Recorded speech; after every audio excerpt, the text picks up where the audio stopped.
গেছে দুই দোস্ত বনবাসে, পিকনিক করতে গেছে, দুই দোস্ত শিকার করতে গেছে। বলবো ঘটনা, বলবো বনি ইসরাইলের বিখ্যাত ঘটনা, মিশকাত শরীফের মধ্যে আসছে ঘটনা, চমৎকার ভাবে আসছে এটা। ও দোস্ত, দুই দোস্ত গেছে পিকনিক করার জন্য। এক দোস্ত আরেক দোস্তের সাথে বৈশা গল্প করে, আজকে মনে করেন আমি রান্না করলাম, পরের দিন আমার দোস্ত রান্না করে, এরকম বাড়ি বাড়ি করে রান্না করে। এক দোস্ত শুয়ে আছে, তো দেখে আরেক দোস্ত রান্না করতেছে, যখন আগুন নিভে যায় সে আর টেনশনই করে না, হাত ঢুকায় নাড়াচাড়া দেয়, আগুন জ্বলে, রান্না করে ফেলে। সুবহানাল্লাহ পড়েন।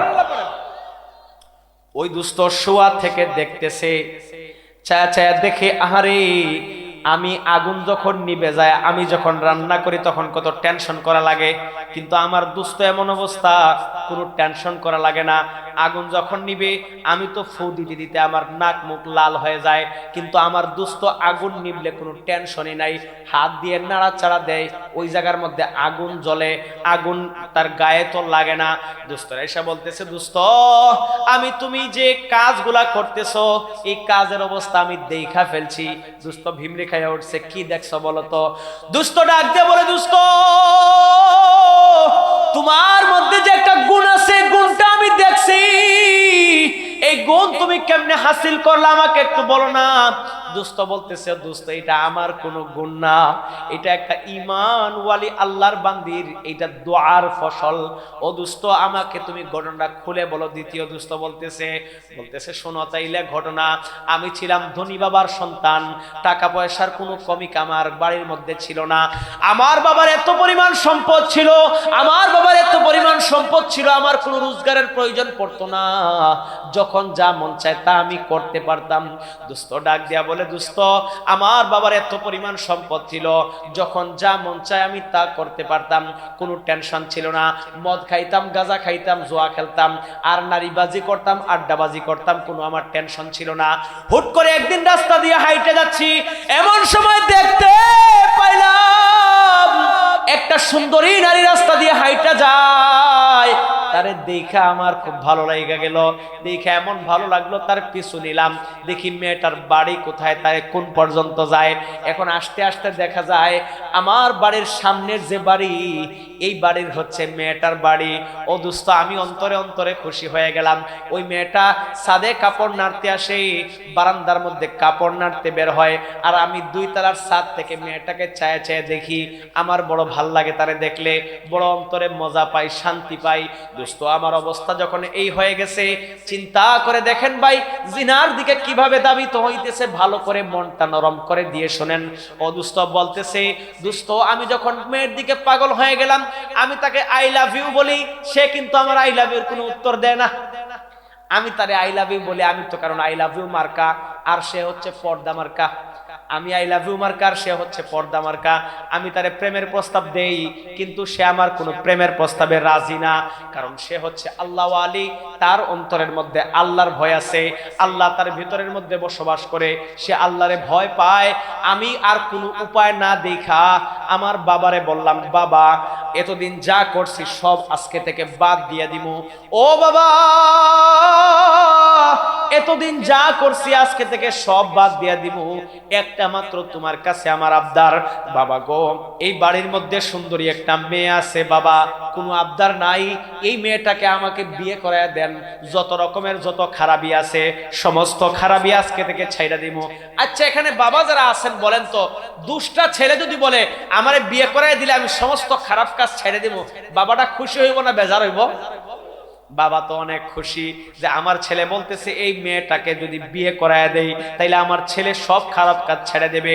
বাবা খুশিতে আটখানা। ও দোস্ত মেয়ের বাবার কাছে ছেলের বাবা প্রস্তাব নিয়ে গেছে, ও আল্লাহর বান্দা আপনার একটা মেয়ে শুনছি ঘরে উপযুক্ত, আমার ছেলেটার জন্য আপনার মেয়ের প্রস্তাব নিয়ে আসছি। আল্লাহ ওয়ালির বাবাও ছিল বড় আল্লাহওয়ালা, আল্লাহ ওয়ালির বাবাও ছিল বড় আল্লাহওয়ালা। আল্লাহ ওয়ালির বাবা বলতেছে না না না, হবে না হবে না হবে না, আপনার ছেলের যে অবস্থা আমি জানি, আপনার ছেলের রেপুটেশন এলাকায় বড় খারাপ, আপনার ছেলেকে মানুষ ভালো মানুষ হিসেবে জানে না, আপনার ছেলে মদ খায়, আপনার ছেলে জুয়া খেলে, আপনার ছেলের নারীবাজি করে, আমার মেয়েকে আপনার ছেলের মতো ছেলের কাছে কোনোদিন বিয়ে দিব না। তার বাবাকে অপমান করে তার বাড়ি থেকে তাড়ায় দিয়ে দিছে। এখন সে ওই মেয়েটার পিছে পড়ে গেছে। মেয়ের যে বাবা ছিল অবস্থা বেগতিক দেখা মেয়েকে তাড়াতাড়ি আরেক জায়গায় বিয়ে দিয়ে দিছে এক আল্লাহওয়ালা দেখা। ওই আল্লাহওয়ালার ঘরে মেয়েটা সুবড় সুখে শান্তিতে ছিল। একটা, দুইটা, তিনটা, 4 বছরে 3টা বাচ্চা আল্লাহ দিয়ে দিছে। আলহামদুলিল্লাহ পড়েন। 4 বছরে 3টা বাচ্চা আল্লাহ দিয়ে দিছে। ওই যে যুবক ছিল সেকা খায়া সে বেকা হইয়া বৈশা আছে, আর ওই মেয়েটাকেও সে ভুইলা গেছে। এমন একটা সময় চলে আসছে, মিশকাত শরীফের হাদিস থেকে বলতেছি, বানায় বলতেছি না, মনে করেন না যুবকরা মনে করতে কি ফা ফা বানায় ঘটনা কইতেছি। এটা মিশকাত শরীফের হাদিসের ঘটনা বলতেছি, আপনাদেরকে ভালো করে বুঝেন। ওই যুবকটা যখন ভুলে গেছে ওই যুবকটা ভুলে গেছে যে আমি একটা মেয়ের জন্য পাগল ছিলাম, এই কথাই সে ভুলে গেছে। কারণ মধ্যখানে গ্যাপ কয় বছর গেছে? একটু আওয়াজ করবেন না, কয় বছর? 4 বছর গ্যাপ চলে গেছে। যুবকটা ভুলেই গেছে এই কথা। দেশে এমন একটা পরিস্থিতি চলে আসছে, দেশে খুব অভাব অনটন দেখা দিছে, দেশে খাদ্য সংকট দেখা দিছে। আল্লাহর কি কারিশমা! ওই যে যুবতী বিয়ে দিছিল তার বাবা এক আল্লাহওয়ালার সাথে, ওই আল্লাহওয়ালা ব্যক্তিটা হুট করে একদিন মারা গেছে। যুবতীটা বিধবা হয়ে গেছে। 3টা বাচ্চা, একটা বাচ্চা একটু বড়, এর থেকেও একটা বাচ্চা একটু ছোট, এর থেকেও একটা বাচ্চা কোলে। ও দুস্থ 3টা বাচ্চা নিয়ে বড় বেফানার মধ্যে পড়ে গেছে। ওই যুবতীটা বড় আল্লাহওয়ালি, কারো কাছে হাত পাইতা কোনো জিনিস চাওয়ার মতো না। বড় বাচ্চাটা যে হয়েছে সে মুখ দিয়ে কথা বলতে পারে, মায়ের কাছে শুধু কান্দে, মা গো কয়দিন থেকে খাবার খাই না, ও মা খাবারের একটু ব্যবস্থা করেন না। মা বলে বাবারে কার কাছে হাত পাতমু, কার ঘরে যাবো, আমি তো কারো কাছে গয়রত নাই মানুষের কাছে বলার। ও বাবা আল্লাহর কাছে দোয়া কর, আল্লাহ যেন আমাদেরকে খাবারের ব্যবস্থা করে দেয়। এমন সময় ওই যে যুবকটা ছিল তার বাবা ধনী ছেলের পোলা, মনে আছে? মনে আছে? ওই ধনী ব্যক্তির পোলা। ওই ধনী ব্যক্তিটা তখনও বড় সম্পদশালী। তার ছেলেকে বলতেছে দেশে বড় অভাব দেখা দিছে, তুমি আজকে অমুক গ্রামে ত্রাণ বিতরণ করবা, পরশু অমুক গ্রামে করবা, এরপরের দিন অমুক গ্রামে করবা, এরকম করতে থাকবা। একদিন চলে আসলো, সপ্তাহের একদিন পড়লো, ওই যে তার প্রেমিকা ছিল, ওই প্রেমিকার যে স্বামীর এলাকা, ওই স্বামীর এলাকার মধ্যে গেছে ত্রাণ বিতরণ করতে। মানুষরা লাইনের মধ্যে দাঁড়াইছে ত্রাণ নেয়ার জন্য। দোস্ত বড় ইম্পর্টেন্ট কথা, এই জায়গার মধ্যে দিলটা খোলা করে শোনেন দোস্ত, একদম মনটা খোলা করে শোনেন। ওই মানুষরা ত্রাণ নেয়ার জন্য দাঁড়াই গেছে। ওই যুবতীটা পর্দা করে কয়েকদিনের অনাহার পর্দা করে ওই যে ত্রাণ নেয়ার জন্য লাইনে দাঁড়ায় গেছে যুবকের সামনে। ত্রাণ নেয়ার জন্য যখন লাইনে দাঁড়ায় গেছে, যুবকের সামনে আসতে আসতে কোনো একটা পর্দার ফাঁক দিয়া যুবক ওই মেয়েটাকে চিনা ফেলাইছে। যুবতী তো তাকে দেখাই চিনছে। যুবকটা সামনে আসছে, ত্রাণ দেবে, জিজ্ঞাসা করছে তুমি কে, আমাকে চেনো? বলে হ, তোমাকে তো চিনি, তুমি আমাদের সর্দারের পোলা না, যে আমার জন্য পাগল ছিলা, আমাকে বিবাহ করার জন্য বড় বেফানা হয়ে ঘুরছিলা, কিন্তু আমার বাবা তোমার সাথে বিবাহ দেয় নাই। ওই এক বন্ধু আর এক বন্ধুকে বলতেছে দোস্ত এমন কিছু কথা সে বলছে আমার কলিজাটা ব্যথায় ফাইটা গেছে। পিছনের যে কথাগুলা ছিল, পিছনের খতগুলা মনে পড়ে গেছে, পিছনের রাগ গুসা সবকিছু এক জায়গায় হয়ে গেছে। আমার মন বলল সবাইরে ত্রাণ দিব, কিন্তু এইটারে ত্রাণ দিব না। নাউজুবিল্লাহ পড়েন। সবাইরে ত্রাণ দিব কিন্তু এইটারে ত্রাণ দিব না, ত্রাণ না দিয়া ফিরাই দিব। তাকে বলতেছে তোমাকে ডবল ত্রাণ দিব, বিয়ের আগে তোমার কাছে যে কারণে ঘুরছিলাম এই কারণটা এখন করতে দিবা কিনা কও। নাউজুবিল্লাহ পড়েন না। বিয়ের আগে তোমার পিছে পিছে যে কারণে ঘুরছিলাম এই কারণটা সংগঠিত করতে দিবা কিনা কও। যদি সংগঠিত করতে দাও তাইলে তোমাকে ত্রাণ ডবল দিয়ে দিব। ওই মহিলা বলতেছে রিজেকের মালিক হচ্ছেন আমার আল্লাহ, রিজেক কোনো ব্যক্তির ভিতর থেকে আসে না, রিজেক কোনো ব্যক্তির হাত থেকে আসে না, রিজেকের মালিক একজন, তিনি কে? একটু আওয়াজ করে বলেন না, রিজেকের মালিক একজন, তিনি কে? ওই মহিলা বলতেছে বলতেছে রিজেকের মালিক তুমি না, রিজেকের মালিক আমার আল্লাহ। আমার ইজ্জতের বিনিময়ে আমার রিজেককে আমি সওদা করব না। সন্তানগুলাকে নিয়ে আসে ব্যাগ যাইতেছে। বড় ছেলেটা তো একটু কথাবার্তা বলতে পারে, বলতেছে মা গো, ও মা, সব সন্তানগুলা বাড়িতে ত্রাণ নিয়ে যায়, কিন্তু তোমার হাতে ত্রাণ কই? কয়েকদিন থেকে পেটে খাবার নাই, ঘরের মধ্যে চুলার মধ্যে আগুন জ্বলে না। মা গো, সওদাগরের ছেলের সাথে তোমার কি ঝামেলা? সমস্ত ঝামেলা গুলা মিটায় দাও গো মা, মিটায়া তুমি আমাদের জন্য খানা নিয়ে আসো। আর যদি খানা না নিয়ে আসতে পারো, এই যে তোমার আঁচল আছে, তোমার আঁচল দিয়ে আমাদের গলার মধ্যে ফাঁস লাগাও। আমাদের গলার মধ্যে ফাঁস লাগাইয়া জন্ম তো আমাদেরকে দিছো, আমাদেরকে আবার তুমি মাইরা ফেলো। ও মা, যদি খাবার না দিতে পারো, আমাদেরকে বাঁচায় রাখা কোনো লাভ নাই। ও গো মা, আমাদেরকে মাইরা ফেলে। ও মা, সওদাগরের ছেলের সাথে তোমার কি ঝামেলা, তুমি মিটাই ফেলো। মা ঝরঝর করে কান্না করে দিছে। মা কান্না করে দিয়া সন্তানদের দিকে তাকায় আবার ওই সওদাগরের ছেলের সামনে দাঁড়াইছে। ছেলের কথাটা সওদাগরের ছেলে শুনছে, শুইনা মুচকি মুচকি হাসতেছে। হাইসা বলতেছে, এখন তো আমার কথার মধ্যে আশা ছাড়া তার আর কোনো পথ বাকি নাই। সওদাগরের ছেলে অপেক্ষা করতেছে যে ওই বান্ধবীটা আমার, ওই যে আমার সাবেক প্রেমিকা ছিল, সে তো এখন আমার কথা মানা ছাড়া তার আর কোনো পথ বাকি নাই। ও দুস্থ বুজুর্গ, ওই মেয়ে যখন তার সামনে দাঁড়াইছে, সওদাগরের পোলা মুচকি মুচকি হাসে। এখন আমার কথা না মাইনা তুমি যাইবা কই? এখন আমার কথা তো তোমার মানা লাগবে, বলো আমার কথা তুমি মানছো কিনা? মেয়েটা ডাক দিয়ে কয়, না না না, রিজেকের মালিক আমার আল্লাহ। যে আল্লাহ তোমাকে টাকাওয়ালা বানাইছে, যে আল্লাহ তোমাকে পয়সাওয়ালা বানাইছে, যে আল্লাহ তোমাকে সম্পদওয়ালা বানাইছে, যে আল্লাহ আমার ঘরে খাবার কি পৌঁছাইতে পারে না? বলেন আল্লাহ চাইলে পারে কি পারে না? ও দোস্ত, এই মা দেখেন কত রহমওয়ালা, এই মা কত করমওয়ালা। এই মা দেখেন সন্তানের দিকে তাকায়া দ্বিতীয়বার গিয়া দাঁড়াই গেছে সওদাগরের ছেলের সামনে।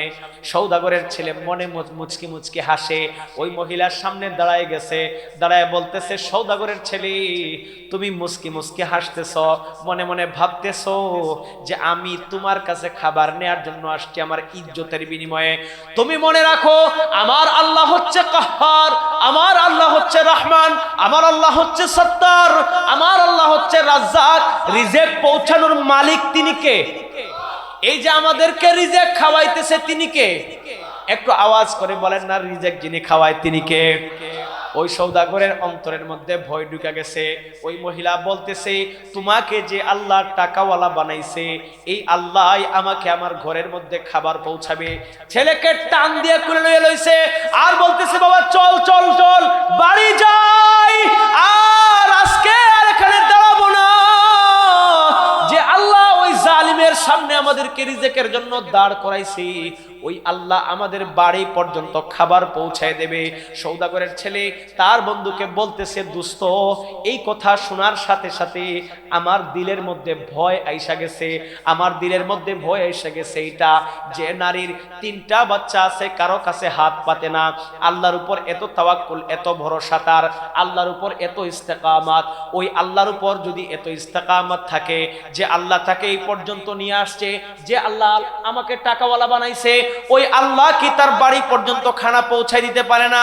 যদি আমার আল্লাহ তার বাড়ি পর্যন্ত খানা পৌঁছায় দেয়, আমার পর্যন্ত আযাব আসতেও দেরি হবে না।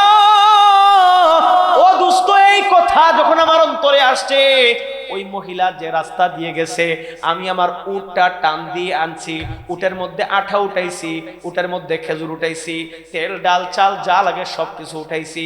ওই মেয়ের বাড়ি তো আমার চেনা আছে, তার জামাইয়ের বাড়িও আমার চেনা। ও দোস্ত, আমি তার বাড়িতে তার আগে আগে পৌঁছায় গেলাম। পৌঁছায়া তার দরজার সামনে সমস্ত খাবারগুলা রাখলাম। খাবারগুলা রাইখা বাড়ির আড়ালে চলে গেলাম। কিছু গাছ গাছালের আড়ালে থাইকা কই দেখি আল্লাহর বান্দি এই খাবারগুলা পায়া কি করে। ওই মহিলা যখন পুরা দিন ঘুরে আস কোনো খাবার পায় নাই, ঘরের সামনে আইসা দেখে স্তূপ করে খাবার রাখা। সন্তানদেরকে বলতেছে, তোরা দেখ দেখ দেখ, আমার রাজ্জাক মাওলা, যে মাওলার উপর আমি ভরসা করে ওই জালিমের সামনে থেকে চলে আসছিলাম, দেখ দেখ দেখ রাজ্জাক মাওলা খাবার পাঠাই দিছে। এই দুস্থ ওই তো তখনই ওই মহিলাটা তার কাপড়ের অঞ্জলি বিছাই দিছে, অঞ্জলি বিছাই দেয়া বলতেছে, ওগো মাওলা, ও আল্লাহ, এমন এক জালিমের কাছে নিলা যে জালিম রিজেকের বিনিময়ে আমার ইজ্জতের সওদা করতে চাইলো। ওগো আল্লাহ, কিন্তু তোমার কোন সাদিক বান্দা তার চেহারাটাও দেখলাম না, যেখানা দিয়া আমার ঘরের সামনে স্তূপ আকারে খাবার রাইখা গেল। ওগো মাওলা, যে ব্যক্তিটা খাবার রাইখা গেল, ওগো আল্লাহ, তারে তো আমি চিনি না, তারে তো আমি চিনি না। মাওলা, তার জন্য আপনি জাহান্নামের আগুনকেও হারাম করে দেন। ও দুস্থ, দুস্থ বলতে দুস্থরে বলতেছে, দুস্থরে, ও আমার জন্য একটা বেনামি দোয়া করলো, ওগো আল্লাহ, তার জন্য জাহান্নামের আগুনকে হারাম করে দেন। আর সাথে সাথে বলল, মাওলা, দুনিয়ার জমিনে যদিও তার শরীরের মধ্যে আগুন লাগে, মাওলা তুমি তার শরীরের মধ্যে আগুন লাগাইতে দিও না। ইব্রাহিম আলাইহিস সালামকে যেরকম আগুন থেকে হেফাজত করছো, ওগো মাওলা, আজকে সে আমার পেটের আগুন নিবারণ করলো, আমাদের পেটের আগুনকে সে মজায়া দিল। ওগো আল্লাহ, দুনিয়ার আগুন থেকেও তাকে হেফাজত কইরো। ওই দুস্থকে বলে, দুস্থ, ওই দিনের পর থেকে যখনই আমি আগুনের মধ্যে থাবা লাগাই, আগুনের মধ্যে হাত ঢুকায় দেই, আগুন জ্বলে, কিন্তু আল্লাহর হুকুমে আমার হাত জ্বলে না। একটু আওয়াজ করে পড়েন না সুবহানাল্লাহ। ও দোস্ত, এরকম ঈমানওয়ালা হওয়ার জন্য তৈরি আছেন তো ইনশাআল্লাহ? বলেন বলেন, হাত উঠিয়ে বলেন, তৈরি আছেন তো